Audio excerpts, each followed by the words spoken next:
Assalamualaikum warahmatullahi wabarakatuh. Bersama saya Ade Fadli Fahrul dari Fadli Broadcasting School akan menyajikan tema-tema yang menarik bersama Pak Yudi sebagai narasumber tetap mengenai perbincangan dunia YouTuber yang sangat menjanjikan dan akan memberikan hal yang baru. Kita akan dengarkan bagaimana seluk-beluk menjadi seorang YouTuber dari 0, kemudian ada 38 subscribe-nya selama 6 tahun.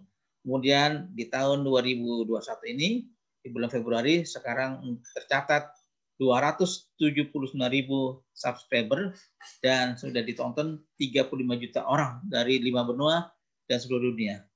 Demikian kita akan dengarkan perbincangan dengan Pak Yudi Pramuko. Bismillahirrahmanirrahim. Assalamualaikum warahmatullahi wabarakatuh. Selamat sore. Sekarang ada satu acara yang menarik nih. Kita akan bincang-bincang dengan YouTuber tertua di semesta, tukang donat dari Parung. Nah, kita akan berbicara mengenai dunia YouTuber, kalau politik. Nanti dulu deh ya. Kita akan bincang-bincang dengan tokoh YouTuber. Ini idola saya, guru saya. Kemudian kita akan mengulik nih ya, membongkar habis kumpas tuntas dengan Pak Yudi Pramuko, tukang donat dari Parung. Nah, tukang donat aja hebat nih. Jadi saya sudah lihat tema-temanya menarik. Sekarang di catatan saya ini ada 279.000 subscriber. Wah, banyak sekali ya. Kita berdoa sama-sama bisa 1 juta. Kemudian yang nonton atau viewernya itu hampir 35 juta lebih. Nah, nanti kita akan bercerita tentang dunia YouTuber, sehingga kita pun akan mengikuti tapak atau kilas perjalanan Pak Yudi. Nah, sekarang saya akan berbincang-bincang dengan Pak Yudi. Pak Yudi, selamat sore Pak Yudi. Assalamualaikum. Gus, selamat sore. Waalaikumsalam warahmatullahi wabarakatuh. Nah, ini nih mungkin bagi teman-teman yang idola Pak Yudi Pramuko, tukang donat dari Parung, inilah wajahnya. Ini internetnya ya, apa koneksi internet? Ya, mudah-mudahan nggak ada gangguan nih sampai akhir perbincangan kita. Nah, teman-teman perlu diketahui, sekarang kita akan mulai berbincang-bincang dengan Pak Yudi dan bagaimana sih pengalamannya kok bisa menjadi YouTuber? Apakah benar tiba-tiba BIM salah BIM akhirnya menjadi terkenal, atau ada perjalanan yang berdarah-darah? Nah, kayak gitu. Kalau kita berjuang berdarah-darah sehingga sekarang sudah hampir mencapai 280.000 subscribe. Nah, ini pengalaman yang sangat berharga bagi teman-teman yang YouTuber, bisa belajar dari channel ini yang akan memperkaya pengalaman kita, memperkaya pundi-pundi uang kita, dan tentunya saya yakin Pak Yudi sudah menghasilkan pundi-pundinya. Nah, sebelum kita mulai, perkenal diri saya Ade Fadli Fahrul dari Fadli Broadcasting School. Nah, kita akan berbincang dengan Pak Yudi. Pak Yudi, kenapa sih Pak Yudi kok tertarik dengan YouTube? Padahal kan kata orang ini YouTuber susah, Pak, atau jelimet, merekam, mengedit. Terlebih lagi di masa COVID ini orang takut semua, Pak, untuk keluar rumah. Bisa ceritakan, Pak, mengenai pengalaman Bapak dari mulai 0 sampai 1, 2, 3 sampai sekarang ini, Pak. Ya, terima kasih Pak Ade. Jadi awalnya kan YouTube saya itu namanya Pesantren Ojolali, sudah dibikin tahun 2012 ya. Berarti sudah hampir 9 tahun ya? Iya, selama 6 tahun itu sampai 2018, 6 tahun. 1, 2, 3, 4, 5, 6. Itu subscribernya 38 orang. 38 orang. Nggak sampai 40 selama 6 tahun. 6 tahun 38 subscribe. Iya, karena kalau saya Pak udah saya tutup hanya untuk mendokumentasikan setoran hafalan anak-anak Quran, Al-Ikhlas, ya kan? Dulu masih punya laptop, kita rekam terus kita upload. Jadi untuk dokumentasi, untuk kenang-kenangan dia waktu nanti dewasa. Oh, waktu kecil tuh mereka santri-santri Ojo Lali yang anak-anak kampung sini sudah pernah berinteraksi dengan Al-Quran. Itu maksud awalnya gitu, Itu di mendokumentasi. tempat Pak Yudi? Ya Di di Parung sini, itu, di Pak? rumah. Iya, di warung kan ngajinya di teras rumah tuh. Ah, Meskipun namanya pesantren, tapi kita di teras rumah lah, nggak punya gedung sampai sekarang ya, 10 tahun. Nah, terus singkat cerita, waktu saya pulang kuliah dari Ma'had Utsman bin Affan, cuti kuliah, gerobak donat kan saya bawa. Saya kan kuliah bahasa Arab itu sambil bawa gerobak. 2016 ya, 17, 3 semester. Pulanglah saya ke sini 2018 cuti. Baru mustawa tsani. Kan pertama Sani itu mustawa 2 apa Pak sih? berarti Bukan ya? mustawa awal. Hah? Musanawat Sani 2 ya, tingkat 2 ya, semester 2 ya. Tingkat 2. Pertama kan tahmidi. Tahmidi ya, Tahmidi. Persiapan, terus mustawa awal, Nah, level 1, mustawa 2, ya kan, mustawa tsani. Untuk ngajarin ngaji kasihan ya, ada gedung kosong, pemberian wakaf lisan dari orang bank 15 kali 15 di samping rumah. Kok kosong, saya tinggal kuliah, saya kembali dulu deh gitu. Kuliahnya, gerobaknya saya bawa. Kalau di Bambu Apus kan saya kuliahnya Senin, Selasa, Rabu, Kamis, Jumat 5 hari. Sabtu Minggu saya dorong gerobak donat jualan keliling sampai Pondok Gede itu jualan apa? Donat. Benar tuh Pak, jualan Ketika donat. usia Pak. Iya, ketika saya kuliah sambil jualan. Usia saya waktu itu 57 berarti ya, baru belajar bahasa Arab ya. Kemudian cuti kuliah, jadi saya sebenarnya masih harus kuliah 3 semester lagi nih. Kalau nggak ada COVID, saya kembali dah ke Ma'had Utsman. Nah, singkat cerita, 28 Oktober 2018, usia saya 57 berarti ya. Saya tiba di sini gerobaknya.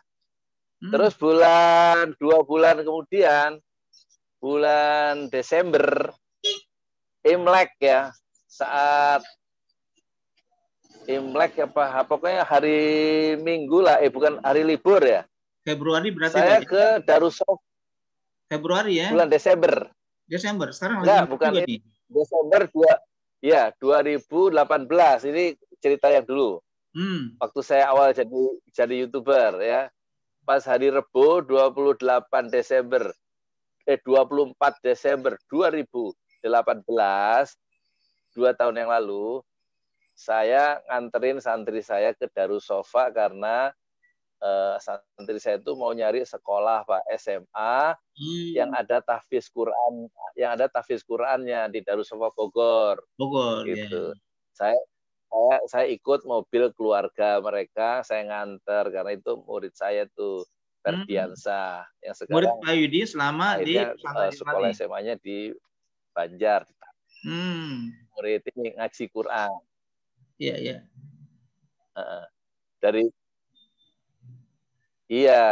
Ngaji di pesantren Lali dari SD sampai di SMP.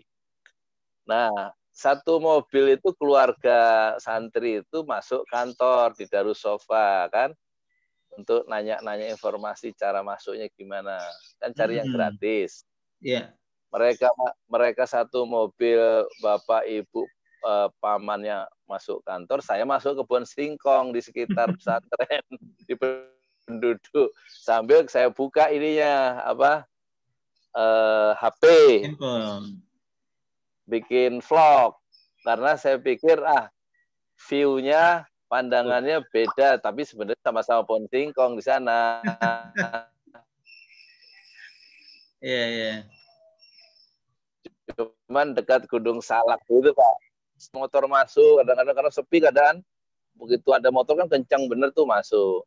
Singkat cerita setelah saya lihat pulang dari Darussofa dari Bogor, kok ada 15 menit. Saya kasih judulnya Rocky Gerung melawan pengkhianatan intelektual. judul itu, video itu.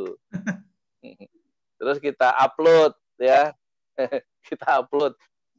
Waktu itu pakai KineMaster, masih ada mereknya KineMaster di kanan atas tuh kayak. Oh, Masih ada tulisannya KineMaster kan. Watermarknya. Iya kan, kita nggak tahu ya. Watermarknya. Kita muat. Dimuat di luar dugaan, Pak.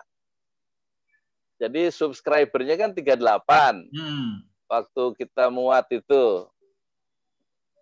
Terus tanggal 31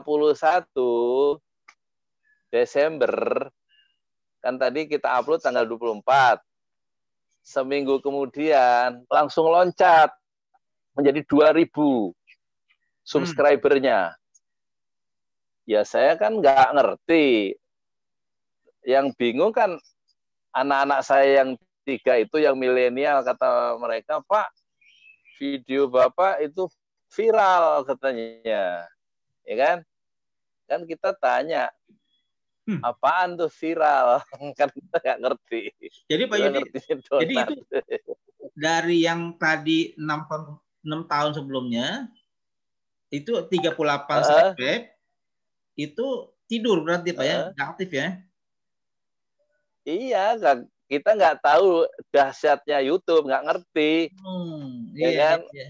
Hanya sekedar kadang kita muat, ya nggak ada target, nggak ada harapan apa-apa, sekedar untuk dokumentasi. Makanya 6 tahun itu 38 subscribernya. Yang nggak minta perlu di-subscribe, di-like and share, nggak ada omongan-omongan gitu, nggak ngerti. Ya kan? Nggak ngerti. Ya, pedagang sama tukang guru ngaji Iqra nggak paham YouTube ya. Nah gitu Pak Ade. Jadi kata anak-anak saya itu, Pak, video Bapak yang Rocky Guru hanya apaan viral itu, ya kan? Kata anak saya, viral itu loh Pak, viral itu diomongin di Twitter sama di IG katanya kan. Kita Twitter ngerti dah dikit-dikit ya. Terus kita nanya, IG apaan IG? Kata anak saya, IG itu Instagram, Pak. Oh, diomongin ribut. Intinya mereka nggak percaya apa iya. Apa? Tukang donat bisa ngomong politik seperti itu. Mereka nggak percaya, berantem tuh di komen-komen ya. Wah, ini bukan tukang donat nih, katanya Intel nih, orang pinter nih. Nah, gitu. Nah, itu ribut, Pak. Gitu ceritanya.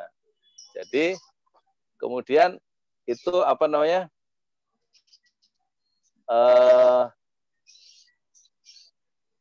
Terus saya bikin lagi video yang ketiga. Setelah viral itu kan, 2.000 subscribernya loncat tuh. Jadi udah langsung 1.000 udah kelewat tuh. 1.000 yang dicari orang-orang untuk subscriber. Itu saya udah lewat dalam waktu hanya 7 hari ya. 7 hari. Apa yang dikirakan Pak? Rocky Gerung mengguncang istana itu Pak? Isinya? Apa? Narasinya apa tuh Pak dulu Pak? Ya, Rocky Gerung waktu itu kan lagi naik daun gara-gara muncul pertama kali di ILC kan, karena Ilyas ya. Iya. Nah, terus saya bayangkan lah, sehebat itu Rocky Gerung, tapi kok nggak banyak orang yang berpikiran merdeka.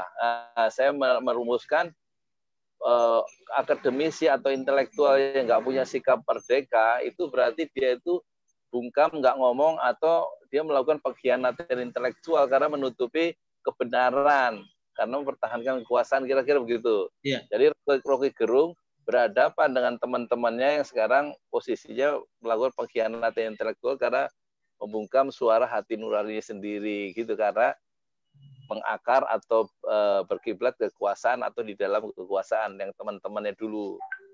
Kira-kira gitu ya. Pokoknya nggak ada konsepnya, asal ngomong aja di kebun singkong kan ya, kira-kira. Kalau orang Betawi bilang asal goblek. Nah, terus ya, kita bikin yang kedua Pak Ade. Halo. Ya, terus bikin yang kedua. Putus ya? Enggak, bagus Pak. Putus? Enggak, Bagus. Oh, bagus. Bikin yang kedua ya. Bikin yang kedua, saya ajak Rocky Gerung masuk Islam. Judulnya Rocky Rocky Gerung masuk Islam, semesta berguncang, itu judulnya. Oh. Ya, 4 hari kemudian anak saya bilang lagi, Pak, video Bapak yang ngajak Rocky Gerung masuk Islam viral lagi katanya. Ya, kita udah ngerti sekarang artinya viral kan. Iya, ternyata dibahas sama Tribun News tuh, ada videonya. Dalam 2 hari video Rocky Gerung masuk Islam itu ditonton oleh sekitar hampir 200.000 viewers ya, 2 hari. Itu dalam 4 hari, dalam waktu tanggal 4 Januari 2019, 4 hari, kan dimuatnya, uploadnya 31 Desember tuh. Yeah. 2018. Dalam waktu 4 hari, itu subscribernya loncat, Pak. Loncat dari 2.000 menjadi 24.000 subscriber. Oh. Jadi ada kenaikan 22.000 subscriber baru dalam waktu 4 hari. Gitu. Itu nggak pakai mimpi tuh, Pak ya? Nyata benarnya? Nggak ngerti teknis. Yeah. Yang dulu bikin channel juga anak saya yang sekarang kuliah di BINUS itu kan, si Wildan ya. Dulu dia kuliah dulu kuliah di Mahatusman dia, Pak. Oh. 5 semester dari Tamhidi, Mustawa Awal, Mustawa Tsani, Thalith sampai Mustawa Robi itu mumtaz semua, 5 mumtaz. Ya.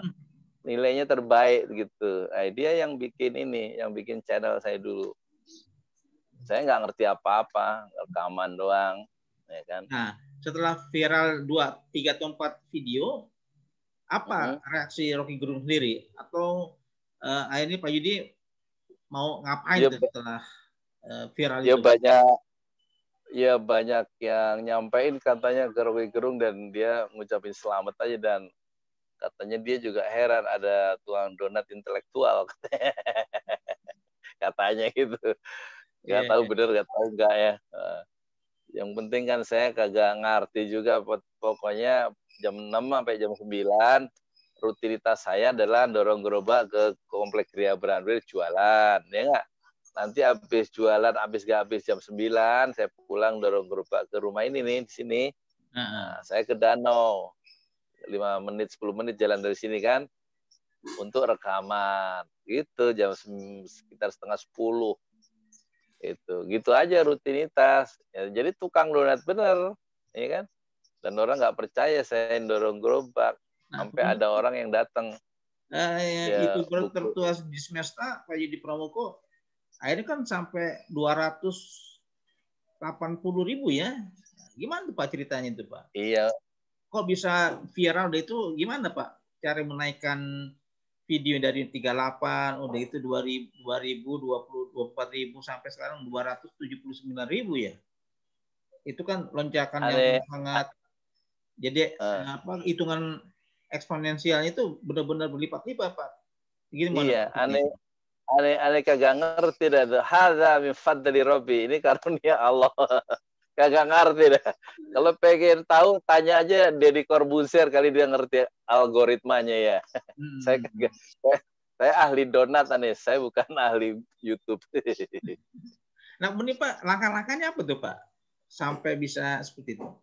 Apakah bikin video harus ada kontennya harus begini, politik, sosial, ekonomi, harus dengan kamera yang canggih, atau dengan editing yang canggih. Nah, itu Pak Yudi sendiri awal kali menjadi YouTuber, handphone apa tuh Pak dipakai Pak? Handphone yang dikasih sama anak saya Asus ya. Waktu saya mau kuliah ke Mahat, terus saya dibeliin HP sama anak saya perempuan. Asus, sekarang udah gampang panas, udah hilang, udah kemana tahu itu Asus. Udah di museum Pak ya, di museum Ojolali nih Pak. Ya. Asus, ya enggak, Asus, ya itu seadanya. Nggak pernah ngedit, pokoknya pakai KineMaster.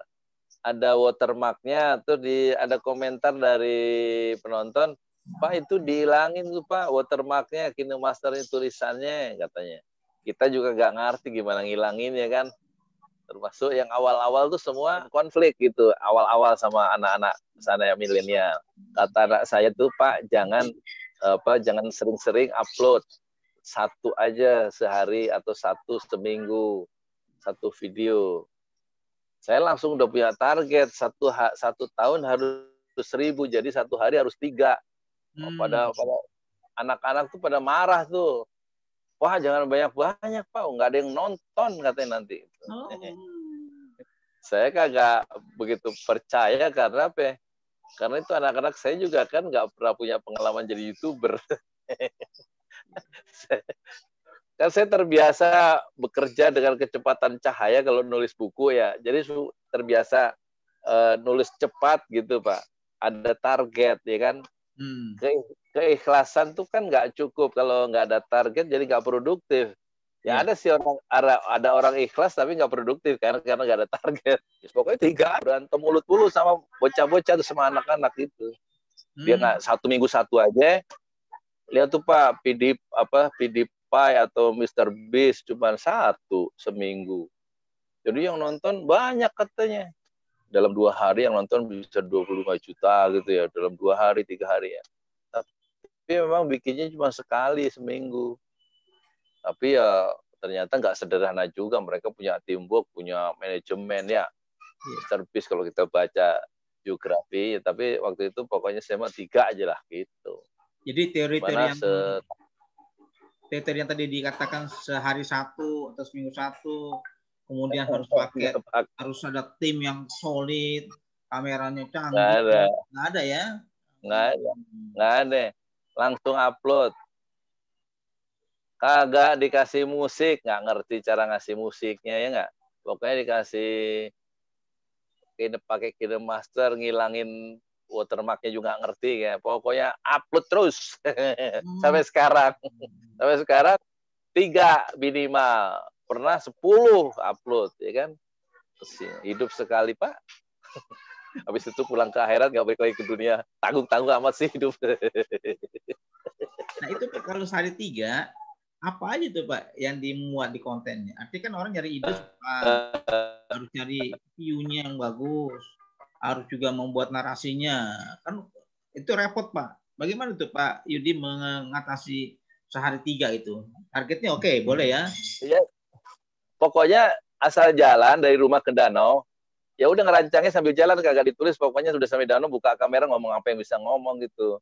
Kadang-kadang memori aja masa lalu gitu ya. Kan nggak ada planning ya Bang, nggak ada planning. Pokoknya sampai danau harus dibuka, harus di on itu kameranya, itu dipegang pakai tangan begini ya. Waktu itu kan zaman apa ya, zaman pilpres ya waktu itu ya. Yes, pokoknya ngeblok ke Prabowo gitu aja lah. Sampai akhirnya bikin Prabowo itu sampai 100 Pak. Kalau Rocky Gerung, dulu awalnya bukan Prabowo, Rocky Gerung. Sampai 30 video. Itu ada teorinya, karena saya pernah belajar tentang marketing ya. Teorinya kan setiap produk itu punya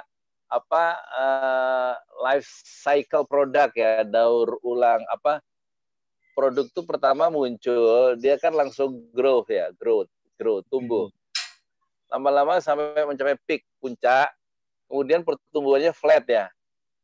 Dapat lagi kemudian decline gitu ya, menurun. Kan gitu teori life cycle produk tuh Pak. Semua produk apa aja pasti awalnya akhirnya turun juga sampai muncul produk baru yang nanti tumbuh awal dan sampai puncak lagi. Nah, saat itu kan si Rocky Gerung itu baru growing ya, baru growth, tumbuh ya. Di ILC, diperbincangkan banyak orang. Nah, saya numpang nih ngomongin dia supaya keangkat gitu. Kalau saya ngomongin Oma Irama, tentu beda responnya ya. Oma Irama kan mungkin sedang begini kan, tapi Rocky Gerung kan sedang naik ya. Nah, saya numpang gelombang pasang dari Rocky Gerung. Itu ininya, teorinya. Kalau mau dijelaskan ya secara marketing, ya nggak? Ya pokoknya ngomongin dia tentang apa aja, makanya begitu yang pertama di kebun singkong dapatnya ide itu alokasi, terus yang tentang itu kita ajak deh Rocky Gerung masuk Islam, ya kagak baca-baca, langsung ya ngomong ya. Terus ngomong lagi apa, pokoknya asal ada nama Rocky Gerung, asal judulnya ada tulisan Rocky Gerung, gitu aja. Orang pasti ngeklik karena dia lagi naik daun kalau bahasa sekarang ya. Terus di tengah perjalanan ada Pilpres Prabowo lawan Jokowi ya. Oh, saya menemukan tuh ada gelombang kedua yang lebih besar. Numpang saya tinggalkan Rocky Gerung, saya numpang Prabowo. Ya? Sampai 100 biji Pak, 100 video saya bikin tentang Prabowo. Kita nggak kenal juga sama Prabowo, nggak kenal juga sama Rocky Gerung sampai sekarang, ya nggak? Sampai saya lihat, saya naik helikopter bersama Prabowo tuh Pak. Benar nggak Pak Yus naik helikopter? Ya kagak, cuman ke imajinasi. Betul. Imajinasi aja ya nggak? Pokoknya itu jadwalnya bikinnya di tepi danau dan pulang dari jualan donat, ya nggak? Keuntungan jualan donat itu untuk beli pulsa kan gitu ya Pak? Gitu. Rata-rata berapa menit? Nggak ada duit. Rata-rata berapa menit Kak? Video Pak, rata-rata di 7, 10 ya sekitar minimal 7 sampai, kalau video pertama itu saya nggak ngerti karena sampai 15. Kepanjangan kalau menurut saya, tapi nggak juga sih. Sekarang kalau kita lihat podcastnya Deddy Corbuzier bisa 1,5 jam, nggak apa-apa juga sih panjang. Tapi kalau 7 menit cukup lah ya, 7 menit tuh. Jadi kita kalau 7 menit itu dipaksa ini Pak, dipaksa langsung to the point, nggak bertele-tele ya, langsung opening tuh langsung. Mungkin saya kan nggak ada openingnya, nggak ada musik, nggak ada intro ya. Langsung Assalamualaikum warahmatullahi wabarakatuh. Saya Yudi Prabowo, Tuan Donat dari Palitur tertua. Di semesta saya mau bicara ini gitu Pak. Jadi udah langsung tes. Nanti langsung ditutup, dihafal juga. Saya Yudi Prabowo, Tuan Donat di Palitur tertua. Di semesta Fasbir Sobron Jamila gitu ya. Dari surat Al-Ma'arij itu. Surat Ma'arij. Fasbir Sobron Jamila, bersabarlah dengan kesabaran yang indah. Itu di juz 29 tuh ya. Boleh ngapal di Mahat Usman bin Affan tuh. Begitu juga hitungannya Pak ya, saya melihat 1, 2, 1, 2, 3, 4, Wahid Isnin Salasa itu ya. Itu baru belajar bahasa Arab di Usman. Wahid itu salah sarba. Baru belajar. Wahid itu salah sarba. Langsung kita praktekin. Kan nggak ada tuh. Saya lihat YouTuber yang pakai bahasa Arab ya. Iya. Untuk mencet subscriber kita pandu pakai bahasa Arab, bahasa Inggris, bahasa Jawa, bahasa Indonesia. Dan itu kan satu yang apa ya, different ya. Saya kira kalau YouTuber populer itu harus ini Pak, mungkin ya harus ada shocking, mengejutkan penonton gitu ya. Saya kira gitu. Kemarin yang saya bikin terakhir itu 2-3 hari yang lalu, membahas SKB 3 Menteri soal seragam sekolah, kan saya pakai jilbab tuh, motor reklamasikan. Ini tengah-tengah kita buka ya, kayak topi kita ganti pakai topi ini. Oh gitu ya. Shocking tuh Pak ya, dari shocking ya. Ada shocking, mengejutkan. Ya segitulah Pak. Nggak jelas itu sebenarnya, nggak usah dicontoh, nggak jelas. Jadi natural aja Pak ya, berjalan aja padanya ya. Iya, saya ngikuti ucapan Pak Nasir ya. Pak Nasir kan guru saya. Saya 5 tahun di Dewan Dakwah, kuliah di sana 3 tahun ya di akademi. Pak Nasir Toko Masyumi ya? Iya, di Keramat Raya 45. Saya kan pernah kuliah di situ tuh 2-3 tahun akademi dakwah dan bahasa Arab. Dan pernah jadi wartawan 5 tahun tuh di organ resmi Dewan Dakwah, media dakwah di Majalah. Kata Pak Nasir, mulailah dari yang ada, karena yang ada itu lebih dari cukup untuk memulai pekerjaan. Yang ada adanya Asus. Ya udah langsung diupload. Nggak ada laptop, nggak ada tripod, tidak. Ya nggak ngerti juga ngasih musik, bikin intro, ya pokoknya seadanya. Yang ada itu udah cukup untuk mulai berkarya, bekerja gitu. Pakai panduan Pak Nasir yang orang nggak tahu sebenarnya kan. Mulai dari yang ada, jadi nggak nyari yang nggak ada, beli ini. Ya nggak pakai mikrofon, ya langsungnya begini, dipegang sama tangan, ya kan. Gitu. Nah kemudian itu, Pak, sampai viral beberapa video itu. Nah bagaimana Pak? Ada nggak Pak dari luar negeri Pak yang meresponnya Pak? Dari luar Indonesia itu Pak? Banyak yang dari luar negeri. Saya baru sadar ininya ya. Ada respon dari Senegal ya. Ada dari Boston, ada dari Mekah, Medina, ada dari Lyon, Prancis, ada dari Melbourne. Waktu awal-awal ya. Awal-awal. Saya tuh mikir, wah, hebat ya YouTube ya. Kita ada di Parung, pikiran kira mendunia. Hanya dengan apa? Kamera yang dipegang tangan ya. Wah, langsung tuh minggu depannya saya bikin pelatihan. Bikin pelatihan. Hari Sabtu bikin pelatihan, Sabtu Minggu, hari Jumat saya umumin habis sholat Jumat saya umumin pakai HP. Besok ada pelatihan ya hari Sabtu. Datang itu 4 orang pertama. Bayarnya 1 orang saya kasih ini 250 1 orang Pak. Datang tuh bayar.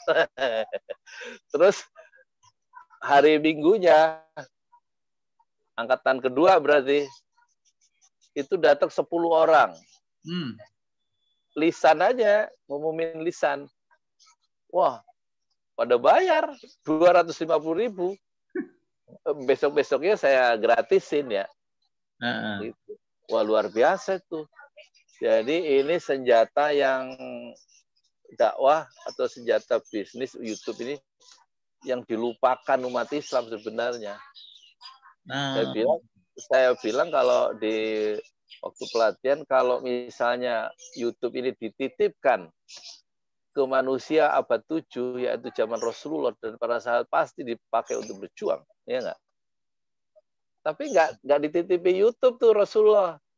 Sampai abad ke-21 ya, tahun 2005, baru Allah titipkan YouTube itu kepada manusia modern abad 21 tahun 2005. Ya nggak? Awalnya pertama yang gambarnya binatang itu di kebun binatang, YouTube pertama yang percobaan itu kan. Nah, sampai sekarang nih, sekarang udah 2021 ya. Masih banyak itu orang-orang yang tidur. YouTube nggak dipakai untuk menyebarkan gagasan, ya kan? Kebaikan. Kalau saya udah lebih jauh tuh, sampai bisa bikin sumur 17 ya. Datangkan beras 6 ton, semuanya lewat YouTube, Pak. Ya kan? Bikin gerobak dakwah 11. Jadi di-create. Terus hari ini kemarin minggu yang lalu baru pulang tuh, ada tetangga operasi bibir yang ada daging tubuh di sini. Ya kan? Program Ojo Lali Sehat. Operasinya di RSUD Depok gitu. Itu dananya dari penonton Pesantren Ojo Lali. Ini satu benda kecil, ini HP ini cuman dahsyat Pak, sampai 52 ininya pengaruhnya. Ya pengaruh buruknya juga sampai 52 sama aja. Pengaruh negatif sama, tergantung kita kan ya. Negatif positif mana yang banyak gitu ya.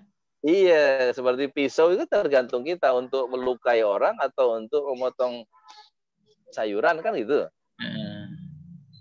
Tergantung kita. Gitu Pak, singkat cerita. Pak Yudi, selama Pak Yudi jadi YouTuber, itu kenapa Pak ngambil ikon tukang donat dari Parung? YouTuber tertua di semesta. Ada nggak filosofinya itu Pak? Iya, karena jangan sampai pikiran saya waktu itu, jangan sampai kita menjadi orang yang hebat gitu di depan, menjadi orang biasa aja. Kenapa? Jangan merasa jadi orang pinter di depan kamera, di depan YouTube. Karena apa, yang nonton itu lebih banyak orang pinter, Pak. Jadi mendingan kita jadi orang biasa aja, tukang donat saja. Itu lebih baik kita itu ngaku angka 2 tapi kemampuan 10 daripada ngaku angka 10 punya kemampuan hanya 2 kan.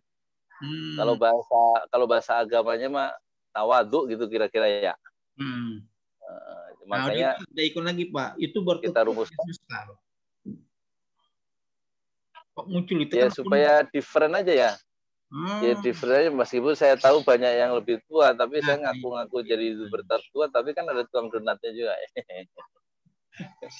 Jangan-jangan nanti ada tukang singkong juga, gorengan tertua juga, jadi, Pak ya. Supaya ya bagus. Jadi supaya keluar dari kerumunan gitu loh Pak. Kalau dalam marketing ya.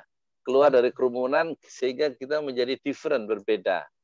Nah, terus ya bukan hanya itu, waktu awal-awal zamannya Pilpres saya selalu pakai baju biru ketika bicara Prabowo. Itu maksudnya kan untuk mempertajam positioning kita ya. Bahwa kalau pakai baju biru berarti ngomong politik, memblok nilai-nilai yang dibawa oleh Prabowo kan gitu ya. Jadi puluhan video itu bajunya biru Pak di danau. Karena baju satu-satu yang paling baik yang saya punya itu. Kalau waktu itu nggak pakai baju biru, itu kemungkinan cuma satu Pak. Tahu sebabnya? Bajunya lagi dicuci. Kan saya rekaman jam 10, setengah 10. Berarti lagi dicuci, terpaksa pakai baju yang tidak biru. Tapi besoknya pasti biru lagi. Saya pakai saya pakai baju biru, di dalamnya pakai kaos biasa, kaos luar. Terus saya bilang, saya hari ini saya mulai tinggalkan baju biru. Saya tinggalkan Prabowo. Terus baju biru itu saya gantungin di pohon singkong. Saya ambil rekaman. Ternyata saya meninggalkan baju biru itu saya dibully. Wow, perjuangan belum selesai katanya. Kenapa Anda tinggalkan baju biru? Terus saya kerjain lagi tuh 1-2 hari kemudian. Saya pakai baju ini Pak, baju putih koko ya yang buat sholat tuh. Terus di dalamnya penonton nggak tahu kalau di dalam koko itu saya pakai baju biru. Di tengah-tengah pembicaraan sekitar menit ketiga atau keempat, baju koko itu saya buka. Nah, baju biru. Akhirnya kata penonton, wah, baju biru tiba kembali berjuang. Jadi kan aneh menonton. Itu kan unsur untuk shocking ya, supaya konten itu menarik ya. Meskipun hanya ngurusin soal baju, pentingnya shocking di situ. Ya. Jadi sekarang sih baju biru saya pakai sekali-sekali, udah nggak ada gunanya juga kan, udah hancur di sininya. Jadi sekarang boleh ya pakai baju-baju lain ya? Dan viewer saya sekarang turun. Turun. Ya kita inilah, nggak harus selalu ngejar viewer. Sekarang posisi saya nggak ngejar viewer lagi, Pak. Tapi ngejar uang. Gajian. Nah, itu Pak. Menarik nih, Pak. Kita ini, Pak. Mengenai penghasilan Pak Yudi selama menjadi YouTuber tertua di Semesta Tukang Donat dari Parung. Nah, gitu, Pak.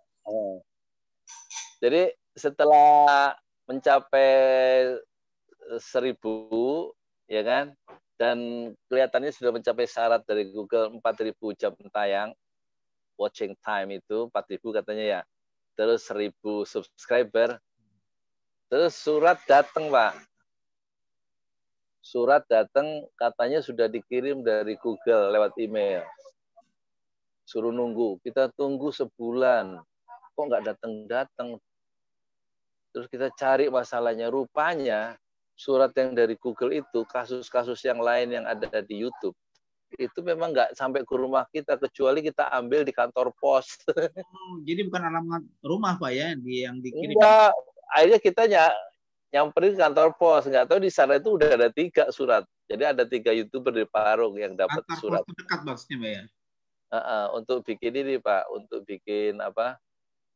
Untuk Rekening. verifikasi rekening.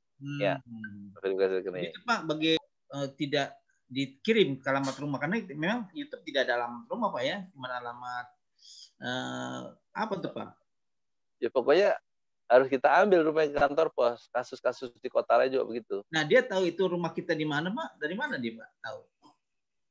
Misalnya Pak Yudi di Parung tiba-tiba bukan di Parung Pak, tapi di Sukabumi misalnya atau di Bandung gitu. Data kita ada di Google ya, kayaknya ya. Alamat kita, HP kita, email suruh buka rekening, ya nggak? Sebelum surat itu datang, rekening.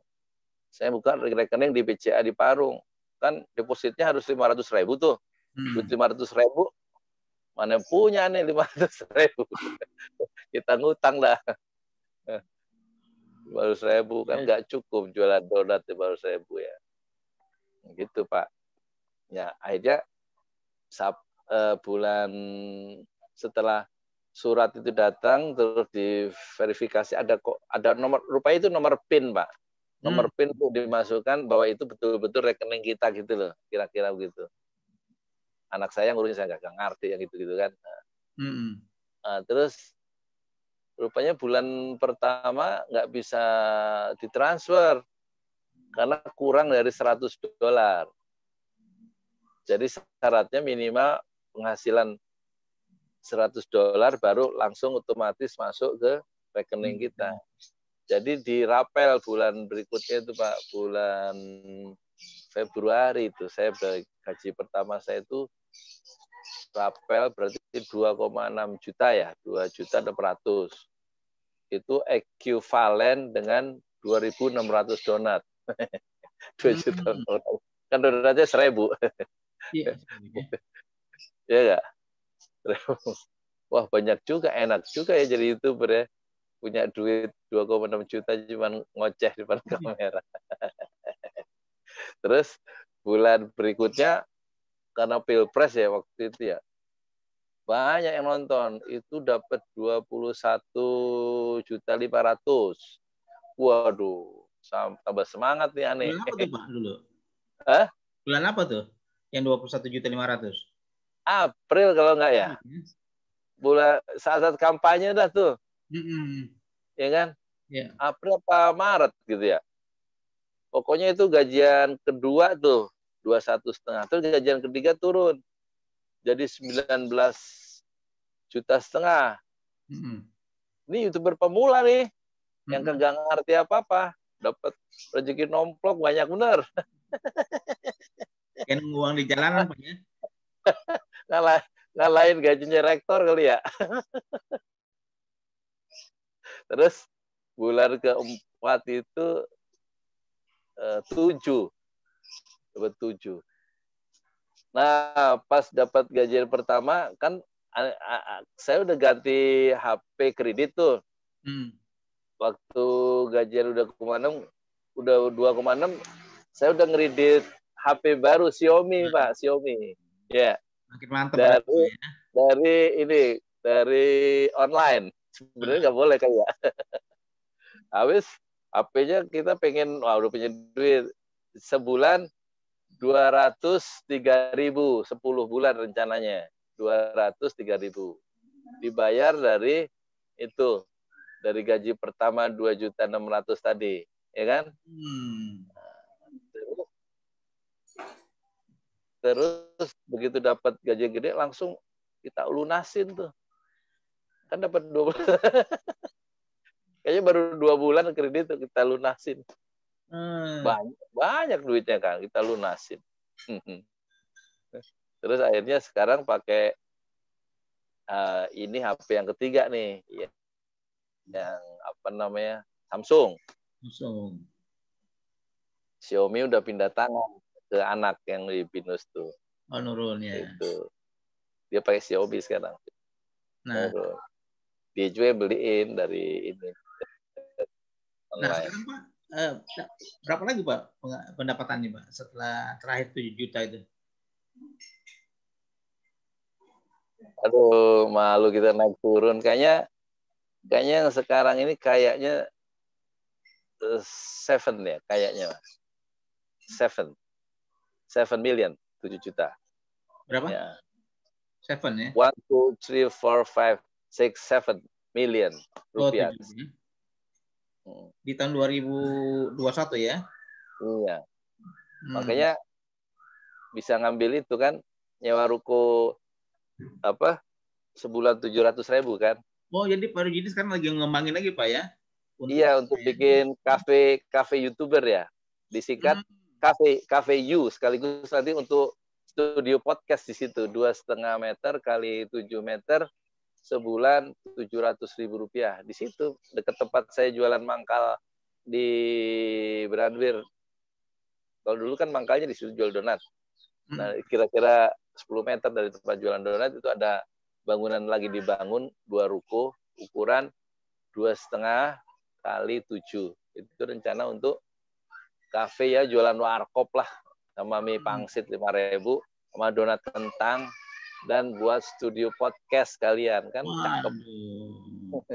Doain ya Pak. Karena ada itu ada bayangan bulanannya dari gajian tanggal 23 itu kan. Kebayarlah kalau 700 ya. Iya, iya. Kan tiap tanggal 23 per bulan ya. Per bulan. Ya enggak? Kalau di ruko 700.000 per bulan ya. Kan bisa ketutup tuh dengan ada penjualan harian, daily income. Kalau iya, saya kira, dan di situ ada untuk sekaligus nanti buka masang wifi ya. Karena di sini di tempat saya yang kampung ini nggak bisa, optiknya baru sampai situ katanya orang Telkom. Makanya kita ke situ sekaligus untuk memperkaya podcast, memperkaya konten dengan podcast. Nanti saya minta Pak Ade bantu saya merancang studionya atau gimana lah ya. Alat-alatnya kan harus dibeli Pak, nggak gratis itu kan. Iya. Berarti ya kan? Sebelum menjadi YouTuber yang terkenal ini Pak, berarti memang dengan kuota Pak ya? Kan ada juga orang bilang, saya nggak punya wifi, saya nggak punya ini. Ternyata Pak Yudi awalnya kuota ya, pulsa ya, kuota 100.000-an, 100.000. 100.000. Belinya ke anak, dia jualan. Itu bisa berapa ribu Pak? Ketika Bapak menjadi YouTuber itu beli kuota per bulan tuh? Kayaknya 100-200 ribu ya sebulan ya. Oh gitu. Kalau sekarang saya pakai kuota yang 200.000.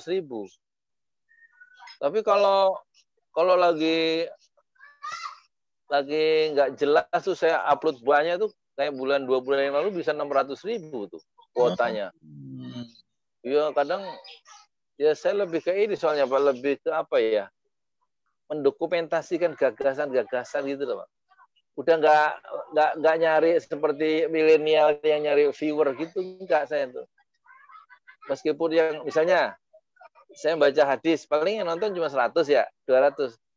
Tapi itu ditonton juga sama berbagai kota. Kalau dagang itu mungkin perkaliannya Pak ya, 100 tuh berapa kali nonton, berapa video gitu. Lebih manfaat gitu, meskipun yang nonton itu kalau satu kelas 30 berarti hadis agak kurang ini juga kalau nggak selalu cocok saya politik tuh. Politik itu kan saya pakai alat untuk mengembangkan channel pada awalnya, memakai gelombang Rocky Gerung dan melawan gelombang Prabowo. Itu sebenarnya semata-mata pendekatannya marketing aja itu Pak, untuk mengembangkan cara gitu loh. Menaikkan viewer dan subscriber bagi si tukang donat yang belum dikenal gitu. Gitu ya, ngomongin orang gitu. Yang nonton banyak. Kadang-kadang ngeselin juga penonton. Penonton ngeselin. Misalnya saya ngomentari Ngabalin kena virus COVID ya. Hanya beritain aja, bacain gitu. Yang nonton banyak. Saya bilang komentarnya jangan yang aneh-aneh ya. Malah aneh-aneh komentar-komentar karena saking keselnya sama Ngabalin. Kalau saya ngomong Mahfud MD, yang nonton banyak. Jadi rupanya jadi tumpahan kekesalan yang nonton tuh. Nggak senang dengan penguasa kan ya. Gitu. Nah, kayaknya ya. Banyak dosa kayaknya saya Maya. Itu sebagai anchor Pak ya, sebagai jangkar aja ya untuk naikin YouTube kita ya. Kemudian Pak ya, bagaimana Pak pesan Bapak untuk para pemula YouTuber Pak yang mau mengikuti jejak Pak Yudi ini Pak? Gampang Pak, kata orang Jerman itu pepatah yang terkenal itu Das Leben ist schwer, hidup itu sulit kata orang Jerman. Makanya jangan dipersulit dengan pikiran sendiri. Upload aja setiap hari satu, ya toh. Udah jangan aneh-aneh, apa aja. Hujan turun, upload. Semut lagi jalan, direkam, upload. Ayam berantem, upload. Gitu apa aja yang bisa diupload, upload. Ya nggak? Nanti kalau terlalu banyak konsep, terlalu banyak teori, terlalu banyak pikiran, ya apalagi terlalu banyak mikirin negeri ini, penguasa sekarang nanti malah bisa ini Pak. Bisa stres, habis stres stroke, habis stroke out. Jadi berpikirlah sederhana, langsung upload apa saja yang kira-kira mau kita upload, jangan ngikutin orang lain. Be yourself. Nanti kalau terlalu banyak mikir, terus susah sendiri sebagai YouTuber pemula, terus kalau jadi YouTuber aja nggak happy, terus kapan bahagianya coba hidup? Ya nggak? Santai aja hidup. Kapan bahagianya? Mikirin materinya, kontennya harus begini. Satu YouTube, satu video sampai 7 hari misal dipikirin. Lah, lama bener. Satu hari upload aja 7. Ini mau 7 hari satu. Coba kapan bahagianya? Dijadikan YouTube-nya barang yang bikin kita happy gitu, Pak. Caranya jangan jadi orang pinter di YouTube tuh. Nggak usah bahasanya tersusun sistematis. Kalau salah kan bisa kita koreksi omongan kita di detik berikutnya. Dan rupanya setelah kita ralatnya salah ya nggak apa-apa, nggak usah diedit, masukin salah-salahnya itu di YouTube ya kan. Jadi susah amat aja nggak susah. Jadi yang bisa kita simpulkan Pak, apapun masukin konten, nggak usah pakai edit, nggak pakai intro, nggak usah pakai tim yang jago, yang kayak YouTuber hebat tuh, kameranya canggih, timnya ada 5-6 orang, punya studio yang oke, ya kayak teman-teman ya YouTuber kita yang terkenal lah, si A, si B itu Pak, baik artis, politisi. Jadi sekarang ya itu nggak apa-apa kalau kita mampu yang menjadi sempurna. Jangan terus kita melihat orang lain pakai macam-macam alat sehingga kita itu lumpuh secara psikologis, nggak berbuat apa-apa. Ngapain juga? Pakai yang ada ini dengan HP ini, dengan HP yang ketiga ini, Samsung. Jadi Asus, Xiaomi, dan Samsung itu udah melahirkan 2.800 video. Nggak pakai laptop, ngeditnya juga di HP itu pakai KineMaster. Nggak pakai Filmora, nggak pakai laptop yang harganya 7 juta itu, ya kan? Pakai HP. Yang penting kan untuk tahap-tahap awal ya yang ada aja. Yang ada itu lebih dari cukup untuk memulai pekerjaan sebagai YouTuber pemula. Jadi tiada akar, tiada rotan akar pun berguna ya. Nah, bagi teman-teman semua yang mau bermula atau baru melangkah jadi YouTuber, inilah nasihat Pak Yudi pinjam saya bahwa menjadi YouTuber itu apa adanya, gunakan yang ada, dan yang kemudian akan menjadi hal-hal yang ada bagi kita. Nah, teman-teman YouTuber dimanapun berada, kita akan lakukan perbincangan ini setiap hari insya Allah dengan narasumber Pak Yudi sebagai YouTuber. Insya Allah. Ismesa, tukang donat dari Parung. Ini kita akan gali terus, kita akan cercah semua isi kepala Pak Yudi. Kenapa? Bagaimana kok jadi YouTuber yang 280.000 subscriber dari 6 tahun itu tidurnya nyenyak dengan 38 video. Tadinya memang buat dokumen investasi kehidupan lah ya. Ternyata menjadi penghasilan yang sangat menjanjikan seperti itu. Ya. Nah, bagi teman-teman, saksikan terus perbincangan saya. Jadi 6 tahun itu 38 subscriber, nya 200 selama 6 tahun. Nah, itu dia. Dan teman-teman dimanapun berada, saksikan terus perbincangan saya, Ade Fadli Farung, dari Fadli Broadcasting School dengan Pak Yudi, tukang donat dari Parung, YouTuber tertua di semesta. Nah, mungkin terakhir Pak, silakan Pak menggunakan tagline-nya Pak. Yudi Pramono. Iya, terima kasih. Semoga perbincangan ini bermanfaat. Saya Yudi Pramuko, tukang donat dari Parung, YouTuber tertua di semesta. Fasbir, sabron jamila, bersabarlah dengan kesabaran yang indah.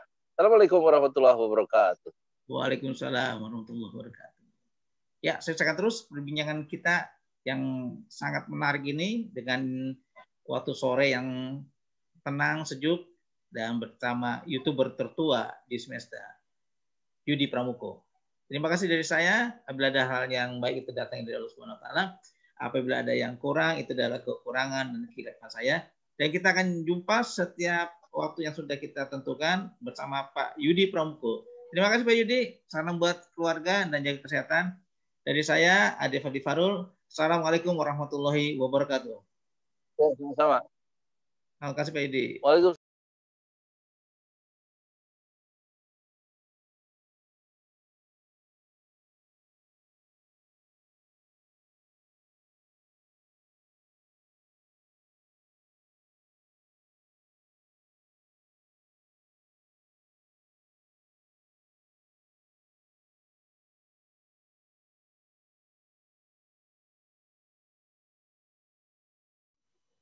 Terima kasih para YouTuber semuanya dimanapun berada di 5 benua.